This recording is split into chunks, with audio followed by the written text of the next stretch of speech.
Hey, welcome back to our Achievement Hunter series, aimed at bursting through the Alterac gameplay achievements with quick, efficient, and sometimes wacky decks. Today, we're building answers to the Mage and Hunter achievements. Let's get into it. This should be interesting. For today's video, we're trapping each of the Mage and Hunter achievements. As we don't necessarily have to win games to complete these, a few of the decks take unusual approaches when it will amplify their fun or efficiency. Every one of our achievement guides contains timestamps for each achievement and deck codes for each deck mentioned in the description below in case you'd like to skip to one you're looking for. Now, let's start siphoning solutions to these achievements. First up, let's terrorize lovers of the Frozen song and ask, do you want to build a Snowtroll? For this one, we need to end our turn with a Snowman, Snowbrute, and Snowgur all together. You could be lucky enough to encounter an opponent who doesn't smash your Snowman and Snowbrute, so you can build a Snowgur the following turn for achievement completion. But that rarely works out. So the decks we're introducing are each meant to summon all three together before an opponent gets a chance to melt them. This Ping a Snowtroll deck is using a Hero Power Mage shell with a couple tricks to help us cheat out all three snow creatures at once. First, we have Clumsy Courier cast Potion of Illusion by playing her when there aren't any more expensive spells in hand, meaning you play Mask of Cthulhu first or have the second courier cast it. That'll give you a 1-mana 1/1 copy of Clumsy Courier. Then play Build a Snowman, Build a Snowbrute, and when you drop the 1-mana 1/1 copy of Clumsy Courier, she'll cast Build a Snowgur for you. End your turn, and you're done. As mentioned, Mask of Cthulhu could get in the way, but we included it as a finisher alongside Magister Dawngrasp and as an extra card draw from multicasters, as it didn't seem too disruptive to the game plan. However, you'll also want to avoid discounting Potion of Illusion with Shivering Sorceress before you play Clumsy Courier if you have Build a Snowman in hand already, since she could cast that instead. Again, the benefits of including her outweighed the risk to the combo, so just keep that in mind or make appropriate substitutions if you prefer. We were planning to keep these to just one standard and one wild deck each, but as someone who loves actual Burgle Rogue, I had to toss this Contraband Snowtroll deck in here. Wild Paul Null and Shadowcrafter Scabs did just get nerfed, but this build of the deck will still work quite well to pull off a board of snow creatures. The idea is to use Wand Thief to generate Build a Snowman, which we have a few extra chances to discover with her thanks to Shadow Step and Tenwu. Then, if we play out a Snowman, Snowbrute, and Snowgur across the course of a game without more than 2 other cards from other classes, a Contraband stash will summon all 3 onto the board at once, allowing us to end our turn and complete the achievement. It's a fun alternative if you want to knock this out using a different class. In Wild, we were going to introduce a deck using the APM Mage shell to cycle through the deck really quickly and play out all 3 snow creatures for cheaper, but the nerfs to Incanter's Flow and Sorcerer's Apprentice melt that deck into a mangled mess. So while it's not as straightforward as the APM Mage version was, this Build a Parrot quest mage does the trick. It plays out like your typical Open the Waygate quest mage until we've managed to get both copies of Build a Snowman, a Leyline Manipulator, and a Grey Sage Parrot in hand. Play the first copy of Build a Snowman to get a Build a Snowbrute in hand, and then discount the Snowbrute from 6 mana to 4 mana with Leyline Manipulator. Once you've completed the quest and have 9 or more mana, play the Build a Snowman and the Time Warp quest reward. On your extra turn, play Grey Sage Parrot first, which will recast the Time Warp for another extra turn. Then play the 4 mana discounted Build a Snow Brute. If you play the Snow Brute first, the Parrot will repeat that instead of the Time Warp, even though the Snow Brute was discounted. So just make sure to play the Parrot first. Then, on your second extra turn, play Build a Snow Gur to end your turn with all 3 out there. It's a little tricky, so we'll include a short segment near the end of this guide with gameplay clips showing the important steps. There's a timestamp you can use to skip to the gameplay in the description below. Best of luck building your own Snowtroll. That achievement took a while to go through all the decks, but this next one will take a while to complete. For Make Yogg Proud, we have to use Iceblood Tower to cast 300 mana worth of spells.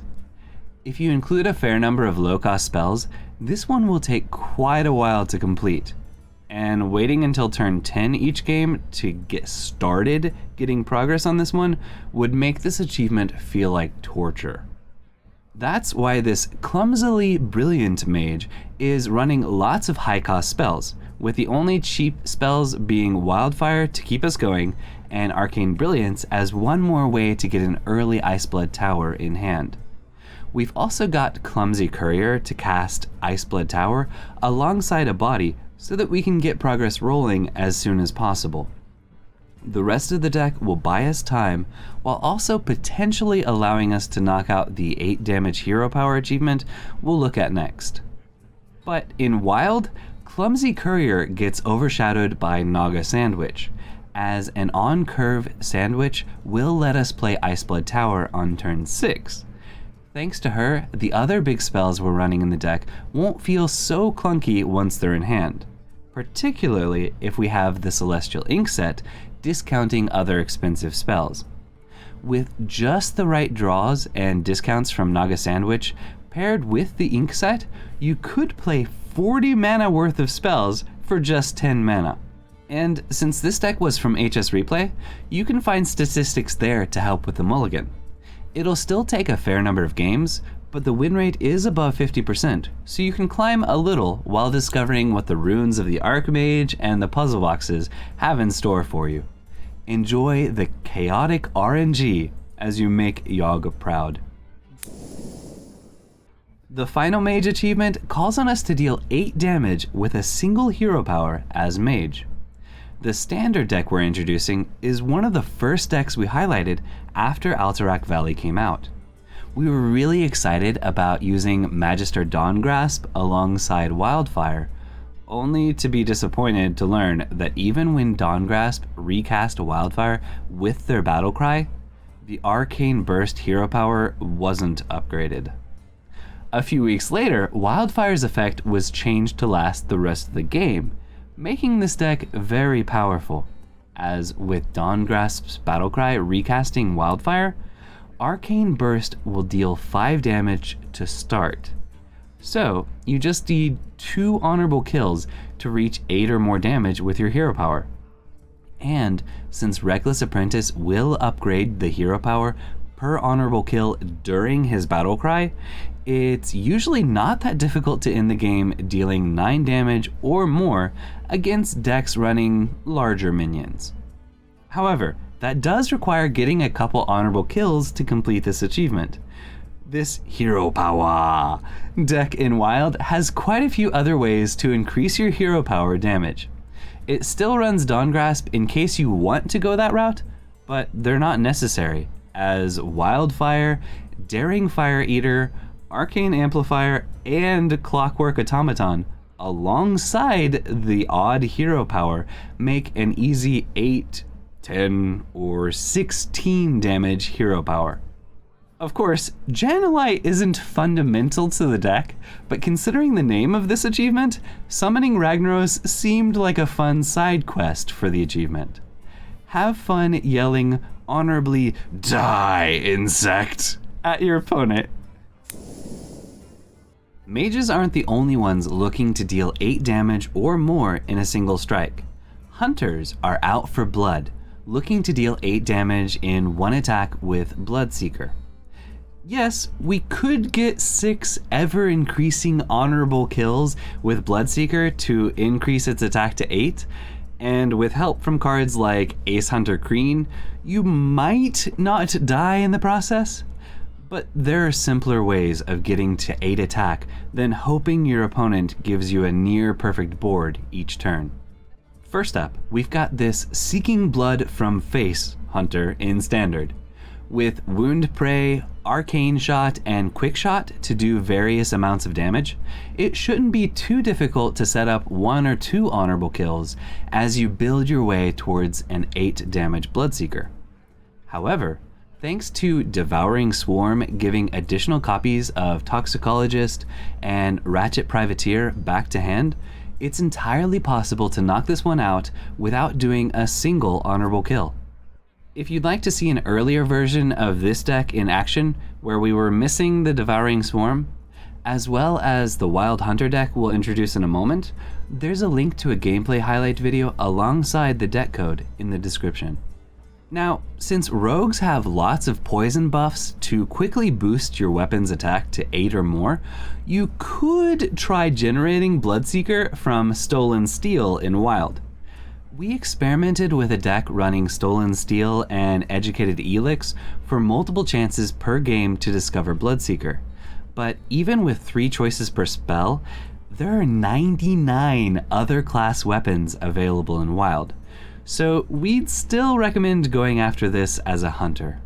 Another direction we tested, which can work out well, is to run Bloodseeker in a Highlander Hunter list in an effort to get Inner Demon from Zephrys as an 8 damage buff for Bloodseeker. It can work, but this method can be a bit tricky as they need to be within lethal range from Inner Demon for Zephrys to offer it, and if they're too low of health, he might just offer Fireball and no Inner Demon. That was a bit of a frustrating end to a 20-minute test game. So, the Bloodseeker's Secret Hunter deck we're recommending takes the same approach as the deck we introduced for Standard, but it's running Naga Corsair and Captain Greenskin as additional weapon buff options to speed things up while still earning a bit of extra triggered secrets progress along the way. Best of luck seeking out your opponent's blood. Next up, we've got the other one and done achievement for hunters, Krush From Above. Summoning 5 beasts from Ikman in 1 turn means all 4 of the first beasts pulled have to be able to finish off a minion from the opponent's side of the board. You will need Ikman for this one, so if you don't have him, you could try generating him with a resizing pouch, though there are quite a few 9 mana options even in Standard, so that may not be too reliable. Or you could hope to get him from a bucket in duels when drafting a deck with quite a few big beasts. Neither route is particularly reliable, but they are options you can try out. In Standard, there's not really a reliable way for hunters to summon minions on the opponent's side of the board and play Ikman during the same turn. So this Ikman's Pouch deck does rely on the opponent having at least 4 minions out there. And the big beast pool in Standard isn't terribly large, so the deck is running Resizing Pouch as a flexible way to generate a Serpent Bloom for a smaller beast, or Devouring Swarm to get a second kill with a larger beast summoned to improve the chances of knocking this out once you've played Ikman. And True Aim Crescent can also give an extra attack to one of your bigger beasts.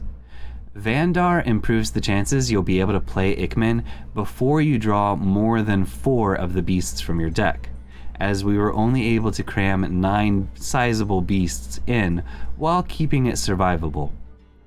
Guardian Animals can buy you a turn or 2, but it does thin the beasts from your deck, so keep that in mind when considering whether you want, or need, to use it to stay alive. In Wild, we've addressed most of the issues Standard faces. Thanks to Thaurasan alongside Drakari Chanter, it's possible to discount Ikman and or Terrorguard Escapee so that you can play them together and ensure the opponent has 3 additional easy-to-kill targets out there. Each beast in this build is either very large or has poisonous, and Northshire Farmer can shuffle a few extra beasts into the deck if you've drawn too many before Ikman can come down. Also, one interesting interaction we discovered during testing is that Giant Sandworm coming from Ikman could potentially summon all 4 other beasts onto the board by itself, as it gets to keep attacking after each kill. We've got a highlight with this deck knocking out the achievement linked below as well if you'd like to see the deck in action. Spoiler, the Giant Sandworm interaction was tested prior to the game shown in the highlight. Best of luck dropping King Krush and a bunch of other huge beasts on your opponent from above. Most of the Hunter decks we've introduced for the other achievements include a sizable secret package. That's because it's a trap. Requires that we trigger a whopping 250 Hunter secrets.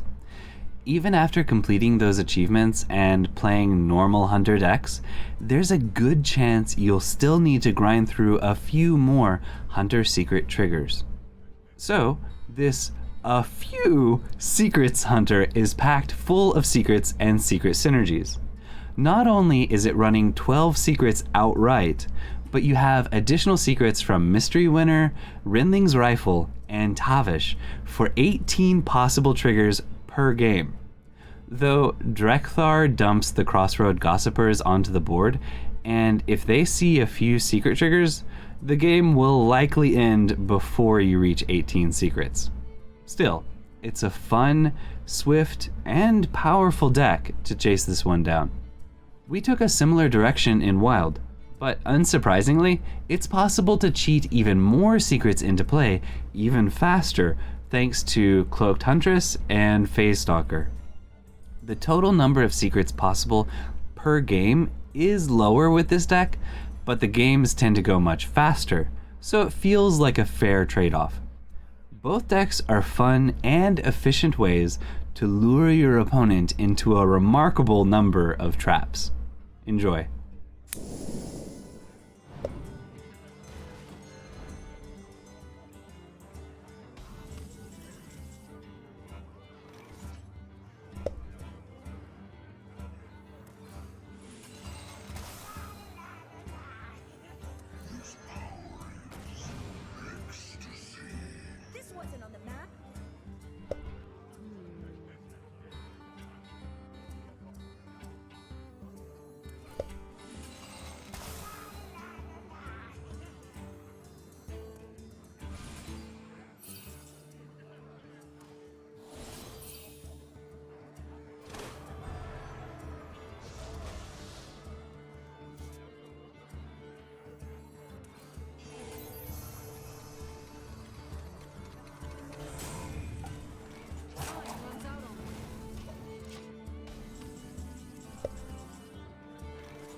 Thanks from me and all my woodland friends. And that's a wrap. If you found this helpful, drop a like. Your support will give this guide an improved chance of encountering achievement hunters seeking to tame these achievements. We'll be trapping the rest of the Fractured and Alterac gameplay achievements as well, so be sure to check back or subscribe so that YouTube doesn't have to guess whether you'd like them to summon future videos for you. Also, if you have any questions or suggestions, let me know in the comments. And if you enjoy participating in experiments live, check out our stream at twitch.tv/SSAlchemist. We currently stream on Saturdays and Sundays. And remember, you're awesome. Thank you for watching, and have an awesome day. Raise your voice for Alterac. Just remember, never fall back. Never